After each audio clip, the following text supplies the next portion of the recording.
Argentine striker Julian আলভারেজকে ঘিরে একদিকে মহাচাপে ওর club Atletico Madrid, অন্যদিকে কোনোভাবে এই ক্লাবে আর থাকতে চান না হুলিয়ান আলভারেজ। ফলে চলমান ট্রান্সফার উইন্ডোতে তারকাই আর্জেন্টাইনকে দলে নিতে মরিয়া হয়ে পড়েছিল কাতালান ক্লাব বার্সেলোনা। কিন্তু বিপত্তিটা ছিল মূল্য নির্ধারণে, অর্থাৎ আলভারেজকে ছাড়তে 150 মিলিয়ন ইউরোর দাবি ছিল ওর বর্তমান ক্লাব অ্যাটলেটিকো মাদ্রিদের। কিন্তু বিপরীতে ওকে একাদশে যুক্ত করতে প্রায় 100 মিলিয়ন ইউরোর প্রস্তাব ছিল বার্সেলোনার। ফলে দিন শেষে বার্সা ও আলভারেজের এই চুক্তি সম্পূর্ণ না হলেও এবার নতুন করে আলোচনায় আলভারেজের ক্লাব পরিবর্তনের গুঞ্জন। সম্প্রতি শোনা যাচ্ছে ইংলিশ ক্লাব আর্সেনাল ওকে পেতে প্রায় 130 মিলিয়ন পাউন্ডের অফার করেছে অ্যাটলেটিকো মাদ্রিদকে।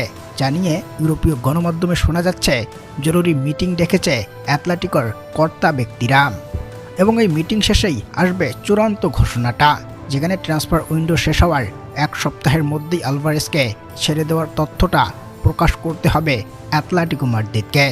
অর্থাৎ সবকিছু ঠিক থাকলে আর্জেন্টিনার তারকাকে এবার দেখা যেতে পারে আর্সেনালের ডাগআউটে।